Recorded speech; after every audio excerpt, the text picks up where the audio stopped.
Subhanahu wa taala. Di pagi ini kita akan mengangkat sebuah kisah tokoh dalam Islam, rajulun thalith fi daulatil Islam. Seorang laki-laki, orang nomor 3 di dalam kepemimpinan Islam. Siapakah dia? Dialah Utsman ibn Affan ibn Abil As ibn Umayyah ibn Abdi Syamsi ibn Abdul Manaf. Berjumpa nasabnya dengan Nabi SAW pada Abdul Manaf. Ayahnya Affan. Disebut Affan karena selalu menjaga kehormatan.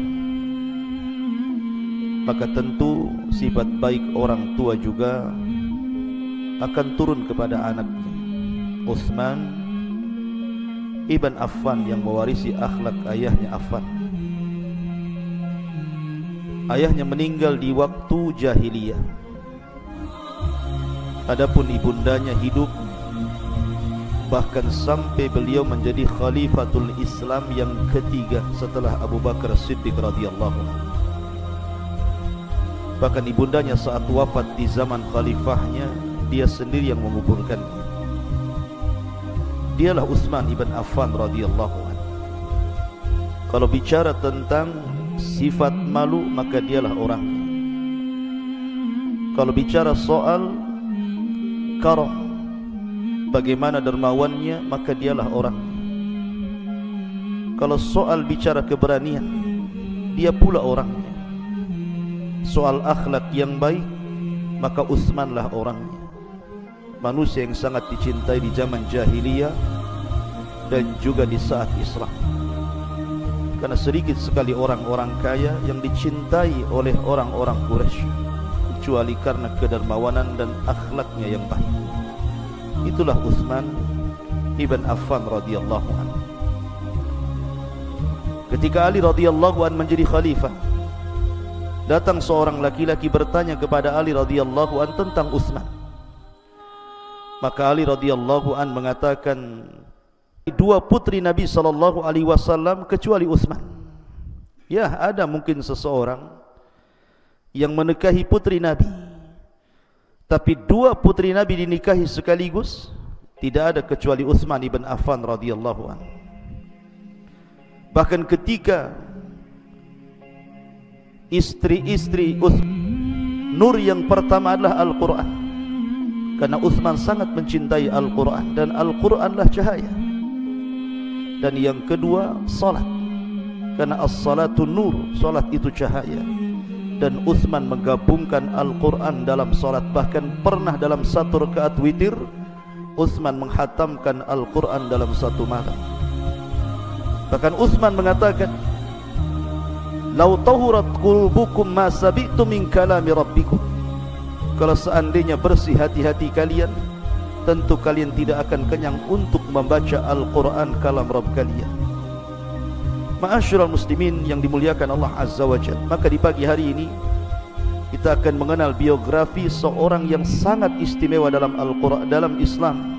Dialah Utsman ibn Affan dari Bani Umayyah. Ma'asyiral muslimin yang dimuliakan Allah Subhanahu wa taala, Utsman ibn Affan radhiyallahu anhu memiliki sifat-sifat fisik yang luar biasa. Abyadul laun, orangnya putih. Marbu'ul qamah, orangnya kekar. Laisa bitawili wal qasir, dia tidak terlalu tinggi, tidak juga terlalu pendek. Hasanul wajhi, wajahnya sangat bersih. Jamilul mangdar, dipandangnya sangat sedap. Tawilul anfi, hidungnya mancung. Hasanus sya'ri, rambutnya indah. Aridul mangkibaihi, dadanya bidang. Adimu saqaini, dan memiliki betis yang sangat besar. Artinya Utsman memiliki badan yang sangat gagah sekali. Itu sifat-sifat badannya. Dan Utsman ibn Affan radhiyallahu anhu di zaman jahiliyah tidak pernah menyembah berhala, termasuk Hanafiyatus Samha. Tidak pernah mengenal berhala-berhala, bahkan tidak pernah minum khamr, bahkan tidak pernah berzina. Bahkan dicintai Quraisy karena kedermawanannya dan juga karena kebaikan akhlaknya. Wajar ketika perjanjian Hudaybiyah, Nabi SAW ingin mengutus Umar bin Khattab radhiyallahu an untuk mencari perdamaian kepada orang-orang Quraisy. Tetapi Umar bin Khattab menyarankan kepada Rasul agar jangan mengutus dirinya. Kata Umar, utuslah Utsman, karena Utsman dicintai orang-orang Quraisy dibandingkan diriku. Maka Nabi SAW pun kemudian mengutus Utsman ibn Affan radhiyallahu an. Dan itu merupakan rekomendasi daripada Umar. Umar, siapa Umar? Kita sudah tahu Umar. Tapi Umar justru merekomendasikan Utsman untuk diutus Nabi SAW dalam perjanjian Hudaybiyah. Ma'asyiral muslimin yang dimuliakan Allah Azza wa Jalla, Utsman lahir setelah tragedi perang gajah Ashabul Fil. Ada yang mengatakan 60 hari setelahnya. Artinya bahwa Utsman ibn Affan radhiyallahu an berbeda usianya dengan Nabi SAW hanya 6 tahun. Artinya lebih muda dibandingkan Nabi SAW. Dan Utsman ibn Affan radhiyallahu an dikenal sejak zaman jahiliyah, baik orang-orang jahiliyah ataupun dalam Islam, karena ketokohannya. Ma'asyiral muslimin yang dimuliakan Allah Subhanahu wa taala, Allah berikan karunia harta yang cukup banyak, dan dia piawai dalam berniaga, sehingga dia termasuk orang-orang kaya di zaman jahiliyah dan setelah Islam, dan kekayaannya sangat bermanfaat bagi kaum muslimin. Ketika di permulaan Islam, Nabi SAW mulai menampakkan dakwahnya. Ketika itu Abu Bakar Siddiq radhiyallahu an adalah orang yang pertama masuk Islam dari kalangan orang dewasa. Kemudian Ali radhiyallahu an masuk Islam dari kalangan anak-anak. Kemudian Zaid ibn Harithah masuk Islam dari kalangan budak, dan Khadijah masuk Islam dari kalangan wanita-wanita yang mulia di zaman itu. Lah Utsman orang yang keempat setelah Abu Bakar, Ali dan juga Zaid. Ketika Utsman ibn Affan radhiyallahu an melirik salah satu putri Nabi SAW, Ruqayyah, ada keinginan untuk melamarnya. Akan tetapi tiba-tiba kemudian datang putranya Abi Lahab, Utbah ibn Abi Lahab, kemudian melamar Ruqayyah, dan Nabi SAW menerima lamarannya, dan ini sebelum Nabi diangkat menjadi Nabi dan Rasul. Fahazina Utsman, maka Utsman pun sedih karena Ruqayyah keburu dipinang oleh putra Abu Lahab, Utbah bin Abi Lahab. Maka berjalannya waktu sampai akhirnya Nabi SAW diangkat menjadi Nabi dan Rasul. Kemudian datanglah bibi Utsman ibn Affan radhiyallahu an. Ketika itu Utsman berada di rumahnya dan mengatakan, ya Utsman, ala sami'ta, tidakkah kau mendengar bahwa di Quraisy ini ada seorang nabi yang baru muncul mendakwahkan dakwah tauhid dan juga menjauhkan manusia dari sembahan berhala? Maka Utsman pun kemudian mendengarkan apa yang dikatakan bibinya. Keluarlah Utsman pada suatu waktu. Ketika itu Abu Jahal berjumpa dengan Abu Bakar Siddiq radhiyallahu an, kemudian mengatakan, ya Aba Bakrin, kenapa kau tidak bermajlis lagi dengan kami? Tapi Abu Bakar Siddiq mengatakan, saya tidak suka bermajlis dengan anda. Ketika pembicaraan itu datanglah Utsman ibn Affan radhiyallahu anhu. Kemudian Utsman mengatakan kepada Abu Bakar, ya Aba Bakrin, aku mendengar bibiku bicara bahwa ada seorang nabi yang mendakwakan dakwah tauhid dan juga memerintahkan manusia untuk menjauhi kesyirikan. Maka Abu Bakar Siddiq radhiyallahu anhu mengatakan, ya Utsman, kalau engkau mau berjalanlah bersama saya walaupun sebentar. Maka berjalanlah Utsman bersama Abu Bakar Siddiq radhiyallahu anhu dan mengatakan, ya Utsman, anta rajulun aqil, engkau seorang laki-laki yang berakal. Maukah kutunjukkan kepadamu seorang laki-laki yang telah mengaku nabi, mengajak manusia ke dalam tauhid dan juga mengajak manusia untuk menjauhi sesembahan selain daripada Allah Subhanahu wa taala. kana rajulan aminan, kana rajulan sadiqal amin. Orang ini adalah orang yang paling jujur lagi amanah. Kemudian Utsman mengatakan, siapa dia? Maka Abu Bakar Siddiq radhiyallahu anhu mengatakan, dialah Rasul sallallahu alaihi wasallam Muhammad bin Abdullah. Akhirnya kemudian Utsman pun bersama Abu Bakar Siddiq radhiyallahu anhu datang kepada Nabi sallallahu alaihi wasallam. Kemudian Nabi SAW membacakan ayat-ayat Al-Quran di hadapan Utsman. Maka Utsman pun mengatakan, asyhadu an la ilaha illallah wa asyhadu annaka Rasulullah. Aku bersaksi bahwa tidak ada sesembahan yang berhak disembah kecuali Allah, dan anda adalah utusan Allah subhanahu wa ta'ala. Ma'asyiral muslimin yang dimuliakan Allah azza wa jalla, maka ketika itu Utsman resmi menjadi orang yang keempat yang masuk Islam setelah Abu Bakar, Ali, kemudian Zaid, kemudian Utsman ibn Affan radhiyallahu anhu. Ketika di permulaan Islam, Utsman mendengar ayat Al-Quran atau surah dalam Al-Quran turun kepada Nabi sallallahu alaihi wasallam mencela Abu Lahab. Tabbat yada abi lahabi wa tab, ma agna anhu maluhu wa ma kasab, sayasla naran dzata lahab, wa imra'atuhu hammalatal hatab fi jidha hablum min masad. Ayat ini celaan kepada Abu Lahab karena menentang dakwah Nabi sallallahu alaihi wasallam. Ketika Utbah dan Utaibah sudah resmi menjadi suami daripada Ruqayyah dan Ummu Kulthum, kemudian keduanya safar ke Syam, tiba-tiba Nabi SAW diangkat menjadi Nabi dan Rasul tanpa sepengetahuan keduanya. Kemudian pulanglah Utbah dan Utaibah. Sesampainya di rumah, maka Abu Lahab lewat istrinya Ummu Jamil memerintahkan Utbah dan Utaibah untuk menceraikan kedua istrinya dalam rangka menyakiti Nabi SAW. Dan di antara nikmat kepada putri-putri Nabi, walaupun menikah dengan Utbah dan Utaibah dan keduanya putra Nabi keduanya putra Abi Lahab, tetapi keduanya belum menggauli keduanya belum menggauli istri-istrinya. Allah sucikan dari musuh-musuh Allah subhanahu wa ta'ala. Mendengar bahwa Utbah menceraikan Ruqayyah, dan dahulu Utsman sangat suka dengan Ruqayyah karena bagaimanapun saat itu belum ada hayat hijab, sehingga Utsman bisa melihat paras wajah cantik Ruqayyah bintu Rasulullah sallallahu alaihi wasallam. Maka ketika dia sudah tahu bahwa Ruqayyah sudah bercerai dan sudah menjadi janda daripada Utbah, maka dia datang kepada Nabi sallallahu alaihi wasallam melamar Ruqayyah, dan Rasul menerimanya. Maka terjadilah pernikahan antara Ruqayyah dan Utsman ibn Affan radhiyallahu anhu. Pernikahan yang dipuji seluruh orang-orang, sampai-sampai kemudian banyak orang yang melantunkan syair bagi keduanya. Sebagaimana orang-orang Arab mengatakan, ahsanu zaujaini indal insan Utsman wa Ruqayyah. Sebaik-baik pernikahan adalah Utsman dan juga Ruqayyah. Sampai-sampai Nabi SAW mengatakan kepada Ruqayyah, ya Ruqayyah, ahsini bi Abi Abdillah. Wahai Ruqayyah, perbaikilah pergaulanmu dengan Abi Abdillah. Abi Abdillah kunyah daripada Utsman bin Affan.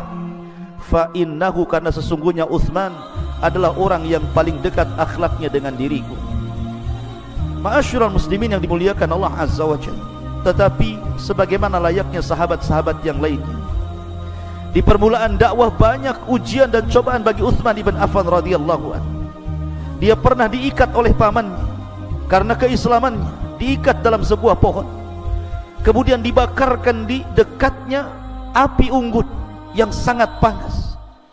Kemudian pamannya mengatakan, utruk dina Muhammad, tinggalkan agama Muhammad, tinggalkan agama Muhammad, dan saya tidak akan meninggalkan kamu dekat perapian ini. Bayangkan, Utsman sudah kepanasan, hampir dia pingsan. Tapi Utsman mengatakan, wallahi ma atruku dina Muhammadin sallallahu alaihi wasallam. Saya tidak mungkin meninggalkan agama Muhammad. Karena teguhnya Utsman ibn Affan terhadap syariat Islam, akhirnya kemudian pamannya meninggalkan Utsman ibn Affan radhiyallahu anhu. Maka setiap hari Utsman mendapatkan tekanan, dan juga sahabat-sahabat yang lainnya. Akhirnya kemudian Utsman meminta izin kepada Nabi SAW untuk hijrah, dan dialah keluarga pertama yang hijrah dalam Islam ke Habasyah. Bahkan 2 kali hijrah ke Habasyah, baru kemudian ketiga kalinya ke Madinah. Ma'asyiral muslimin yang dimuliakan Allah, dari sini Allah Subhanahu wa taala firmankan, "Qul ya ibadiyalladzina amanu taqu rabbakum lilladzina ahsanu fi hadhihi dunya hasanah wa ardullahi wasi'ah innama yuwaffas sabiruna ajrahum bighairi hisab." Katakanlah ya Muhammad, hai hamba-hambaku yang beriman, bertakwalah kepada Tuhanmu. Orang-orang yang berbuat baik di dunia ini akan memperoleh kebaikan, dan bumi Allah ini luas, sesungguhnya hanya orang-orang yang bersabar yang akan dicukupkan pahalanya tanpa batas. Itulah Utsman ibn Affan, keluarga pertama yang hijrah dari negeri Mekah menuju Habasyah, perjalanan yang melelahkan. Bagaimanapun Mekah dan Habasyah itu bukan jarak tempuh yang dekat, berbulan-bulan harus berjalan, melewati padang pasir, gurun sahaya, lembah, gunung, lautan, sampai akhirnya sampai di Habasyah. Karena Nabi SAW memilih Habasyah karena Rasul tahu bahwa raja di Habasyah malikun lam yadlim ahada, seorang raja yang tidak mungkin zalim kepada rakyatnya. Dialah Ashamah ibn Afjur yang belakangan masuk Islam, tapi rakyat Habasyah tidak ada yang masuk Islam. Sampai kematiannya Nabi SAW kemudian mensalat gaibkan dengan para sahabat-sahabat yang lainnya di Madinah. Ma'asyiral muslimin yang dimuliakan Allah Azza wa Jalla, ketika kemudian permusuhan semakin sengit antara Rasul dan para sahabatnya dengan orang-orang kafir Quraisy, maka Allah Subhanahu wa taala mengizinkan para sahabat untuk hijrah ke Madinah. Yang sebelumnya Nabi SAW sudah mengutus Mus'ab ibn Umair dan juga Abdullah ibn Umi Maktum untuk berdakwah di kota Madinah. Dan karena jasa Mus'ab ibn Umair lah dua tokoh Madinah masuk Islam, Sa'd bin Rabi dan Sa'd bin Ubadah. Dengan sebab keduanya masuk Islam, maka dua kabilah masuk Islam, Khazraj dan Aus, yang belakangan disebut Ansar. Ketika melihat bahwa Madinah sudah cocok menjadi negeri hijrah, maka Nabi SAW merintahkan sahabatnya untuk hijrah ke kota Madinah. Maka rombongan demi rombongan berangkat demi menyelamatkan agama mereka. Bagaimanapun mereka disiksa bukan karena mereka melakukan kezaliman, tapi mereka hanya menyembah Allah Subhanahu wa taala. Wa ma naqamu minhum illa an yu'minu billahil azizil hamid.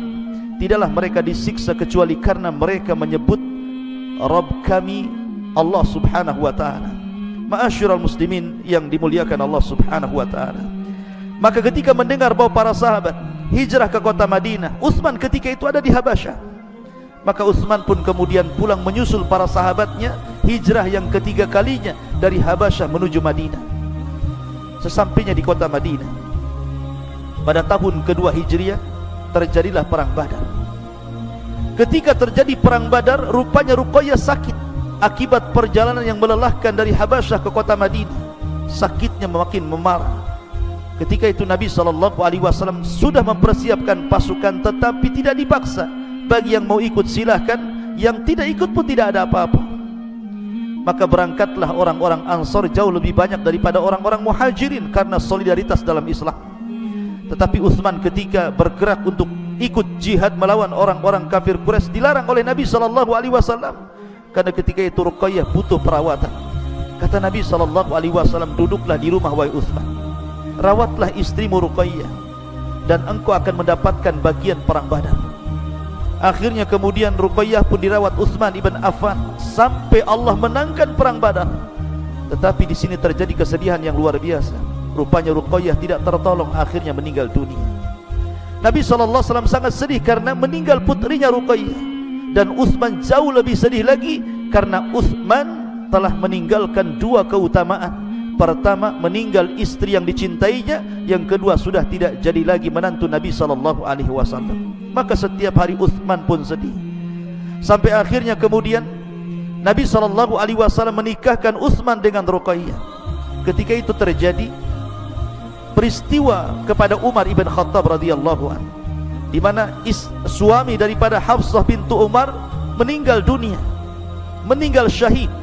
Akhirnya kemudian Umar ibn Khattab datang kepada Utsman ibn Affan menawarkan Hafsah, tapi Utsman kemudian memberikan uzur, dia tidak bisa menikahi Hafsah.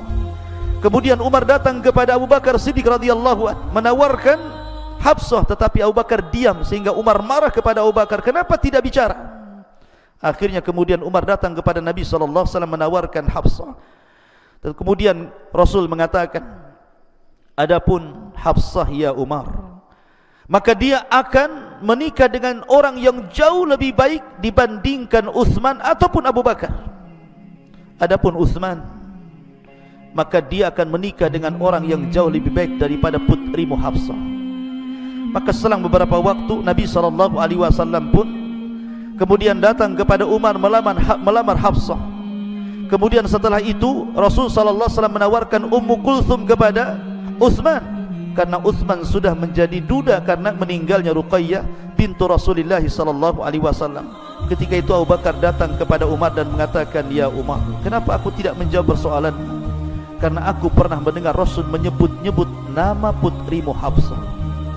Ma'asyiral muslimin yang dimuliakan Allah Azza wa Jalla, tapi Allah takdirkan kemudian Ummu Kulthum juga meninggal dunia. Akhirnya kemudian Utsman pun sedih karena orang yang dicintainya kembali meninggal dunia dan tidak menjadi menantu Nabi SAW kembali. Maka Nabi SAW menghibur Utsman dan mengatakan, ya Utsman, kalau seandainya aku memiliki putri yang ketiga, aku nikahkan dia dengan kamu. Tapi sayang, aku sudah tidak memiliki putri lagi kecuali Ruqayyah dan juga Hafsah, sementara Fatimah sudah menikah dengan Ali radhiyallahu anhu.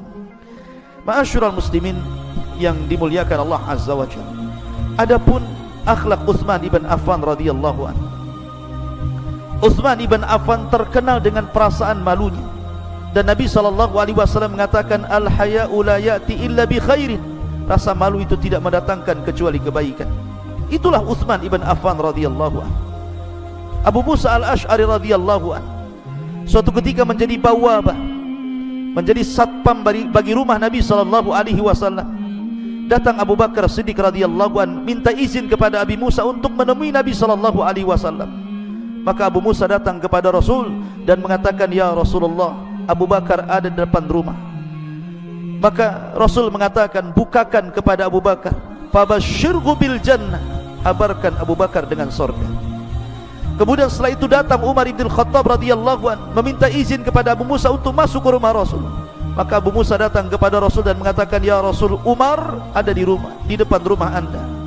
Maka Rasul mengatakan, bukakan pintu kepada Umar, fabasyirhu bil jannah, kasih kabar gembira dengan surga kepada Umar. Kemudian selang beberapa waktu datang Utsman bin Affan radhiyallahu anhu. Kemudian Abu Musa mengatakan, ya Rasulullah, Utsman datang. Maka Rasul mengatakan, bukakan pintu untuk Utsman, fabasyirhu bil jannah fi balwa yusibu, fi balwa yusibu, kabar gembirakan kepada Utsman bahwa dia termasuk orang yang dapat surga, tetapi dia akan mendapatkan balwa, mendapatkan ujian dari Allah yang sangat besar sebelum wafatnya. Ya, Abu Bakar mati wajar. Dia mandi tengah malam untuk qiyamul lail, dengan sebab itu Abu Bakar meninggal dunia karena sakitnya. Adapun Umar ketika menjadi imam subuh ditusuk oleh Abu Lulu al-Majusi. Tapi Utsman tidak demikian. Utsman akan diuji dalam kekuasaannya, sehingga Nabi SAW mengatakan, ya Utsman, innallaha sayuqammisuka qamisan, Allah akan memberikan baju kepadamu ya Utsman. Kalau ada orang yang datang hendak melepas bajumu, jangan kau lepas. Artinya bahwa kalau kekuasaanmu akan diganggu, kalau ada orang yang datang memberontak untuk melepaskan kekuasaanmu, jangan kau lepas sampai Allah takdirkan sesuatu yang baik untukmu. Ma'asyiral muslimin yang dimuliakan Allah Azza wa Jalla. Kemudian dalam hadis Aisyah radhiyallahu anha juga disebutkan, ketika Nabi SAW sedang berbaring, betisnya nampak. Abu Bakar datang, betis itu tidak ditutup. Umar datang, betis Rasul tidak ditutup. Utsman datang, tiba-tiba betis Nabi SAW ditutup. Kemudian dia pun bergeser dari tempat duduknya. Aisyah radhiyallahu anha heran, kenapa pula Nabi SAW tidak merubah duduknya dan tidak menutup betisnya ketika Abu Bakar dan Umar datang. Tapi ketika Utsman datang, tiba-tiba bergeser duduknya dan betisnya ditutup. Kemudian Aisyah bertanya soal itu kepada Rasul. Kemudian Rasul mengatakan, ya Aisyah, afala astahi bi rajulin yastahi minhul malaikah, tidakkah aku malu dengan orang yang para malaikat malu kepadanya? Tentu aku malu dengan Utsman ibn Affan radhiyallahu an. Itulah sifat malu yang dianugerahkan Allah Subhanahu wa taala kepada Utsman ibn Affan radhiyallahu an. Adapun karamnya, kedermawanannya, jangan tanya soal kedermawanan Utsman. Itu pula yang menyebabkan orang-orang jahiliyah suka dengan Utsman. Karena orang-orang kaya itu disebutkan dalam Al-Quran, kalla innal insana la yatgha an ra'ahu istaghna. Betapa banyak orang-orang kaya itu melampaui batas apabila Allah berikan anugerah rizki yang banyak. Tidak bagi Utsman bin Affan. Dia kaya tapi dermawan, makanya wajar dicintai oleh kaumnya. Maka bagi anda yang Allah subhanahu wa ta'ala anugerahkan kekayaan, kalau anda ingin dicintai Allah dan manusia, dermakan kekayaan itu. Sayangi orang-orang fakir, fuqara, anak-anak yatim, maka mereka akan mencintai anda sebagaimana Utsman ibn Affan radhiyallahu anhu. Makanya orang-orang jahiliyah di masa sebelum Islam, mereka selalu mendoktrin anak-anaknya. Padahal di zaman jahiliyah ini, orang-orang jahiliyah, ibu-ibu mereka kalau mendoktrin anak laki-laki mereka, maka mereka mengatakan, ahabbakar rahman ka hubbi Quraisyin li Utsman. Ahabbakar rahman ka hubbi Quraisy, ka hubbi Quraisyun li Utsman. Semoga Allah mencintai kamu sebagaimana orang-orang Quraisy sangat mencintai Utsman. Itulah ibu-ibu di zaman jahiliyah kala itu. Belum ada Islam, tapi mereka memandang Utsman itu layak dijadikan contoh dan pemimpin bagi mereka, sampai mereka mengatakan ahabbakar rahman ka hubbi Quraisyin li Utsman. Ma'asyiral muslimin yang dimuliakan Allah azza wa jalla, ketika hijrah dari Mekah ke Madinah, ketika itu terjadi perang Tabuk, perang yang luar biasa. Tabuk ini perjalanan yang jauh dari Madinah ke tempat Tabuk, tidak bisa ditempuh dengan jalan kaki, hanya bisa dengan kuda perang. Bukan kuda biasa, kuda perang.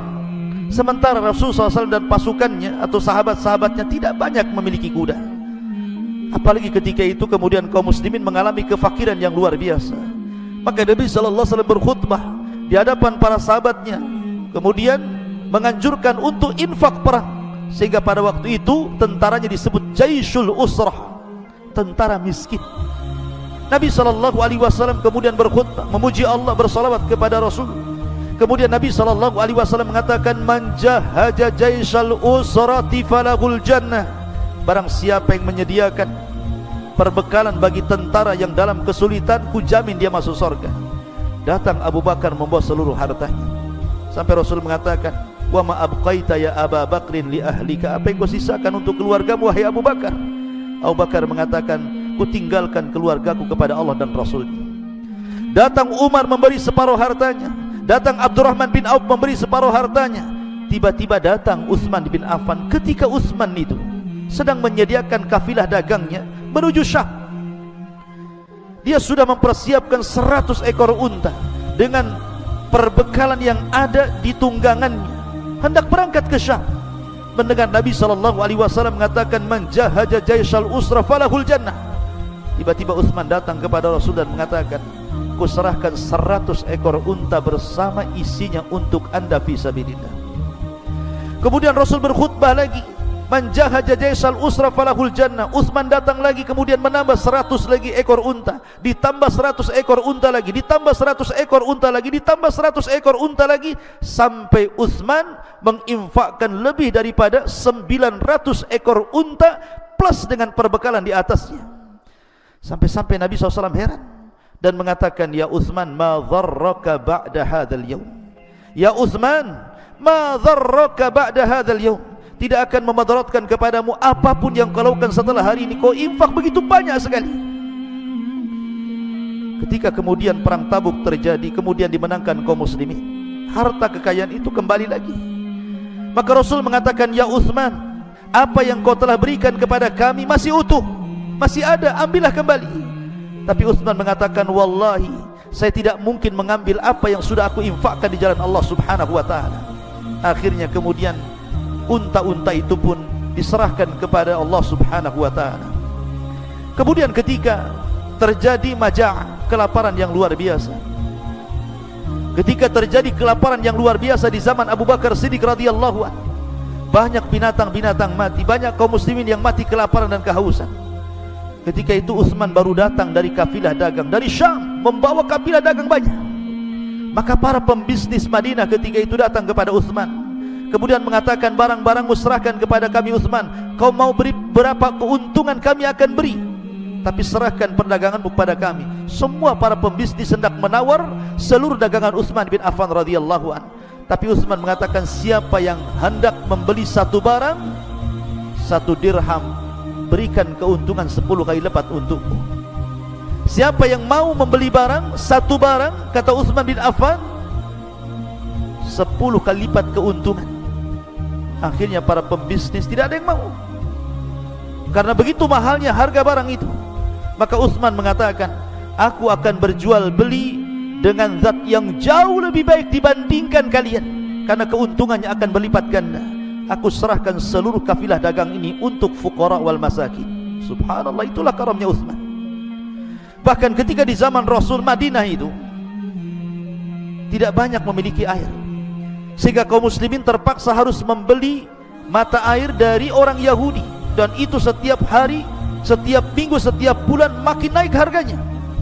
Akhirnya dengan kepiawaian dagang Utsman yang sudah mengakar menguras dari kecil, karena memang orang-orang Quraisy itu terdidik dalam dunia perdagangan. Li'ila fi Quraisyin ila fihim rihlatash syita'i was saif. Sampai Allah kemudian gambarkan bagaimana darah perdagangan ada pada orang-orang Quraisy, termasuk Utsman bin Affan. Dia pun bermanuver untuk membeli sumur rumah itu. Pada awalnya orang-orang Yahudi ini tidak mau menjual sumurnya, bagaimanapun itu keuntungan besar bagi dia, tanpa harus bekerja mendapatkan uang dari air itu. Tapi dengan kepiawaian Utsman, dia mengatakan kepada orang Yahudi, jualah sumurmu kepadaku. Kalau engkau tidak mau menjual semuanya, maka jualah separuhnya. Dari jam sekian ke jam sekian, itu milikmu. Dari jam sekian ke jam sekian, itu milikku. Akhirnya kemudian sepakat. Maka dari jam sekian ke jam sekian, Utsman pun membeli jam itu. Maka Utsman kemudian mengumumkan kepada kaum muslimin, aku sudah membeli sumur ini dari jam sekian ke jam sekian, ambillah air sebanyak-banyaknya. Maka kaum muslimin mengambil air sebanyak-banyaknya. Tetapi ketika jam sekian ke jam sekian milik orang Yahudi, tidak ada kaum muslimin yang membelinya. Akhirnya dia pun bangkrut, dan kemudian sumur itu terpaksa dibeli semuanya oleh Utsman bin Affan. Kata Nabi SAW, man ishtara bi'ra rumah falahul jannah. Barang siapa yang membeli sumur rumah, ku jamin dia masuk surga. Maka Utsman mengatakan, fa ana ashtaraituhu, akulah yang membeli sumur itu. Ma'asyiral muslimin yang dimuliakan Allah Azza wa Jalla. Bahkan ketika Nabi SAW meninggal dunia, dialah yang kemudian membeli tanah di sekitar Masjidil Haram dan juga tanah di sekitar Masjid Nabawi. Kemudian dia luaskan Masjidil Haram dan dia renovasi kembali Masjid Nabawi. Dialah yang membesarkan Masjid Nabawi dengan hartanya. Bahkan hartanya senantiasa mengalir sampai hari ini, karena Utsman itu orang yang pertama kali mencetuskan bank Islam dalam Islam. Dialah yang pertama kali mengasas bank dalam Islam, Utsman ibn Affan radhiyallahu anhu. Ma'asyiral muslimin yang dimuliakan Allah Subhanahu wa taala. Intinya kalau cerita tentang akhlak Utsman luar biasa, keberaniannya, kedermawanannya, akhlaknya dicintai orang-orang Quraisy. Tetapi perjalanan dakwah, perjalanan biografi Utsman ini sangat panjang, tidak mungkin saya selesaikan dalam satu waktu. Insyaallah kita sambung lagi esok. Mudah-mudahan ada manfaatnya. Subhanallah bihamdika, asyhadu an la ilaha illa anta, astaghfiruka wa atubu ilaik. Allahu ta'ala alam. Assalamualaikum warahmatullahi wabarakatuh.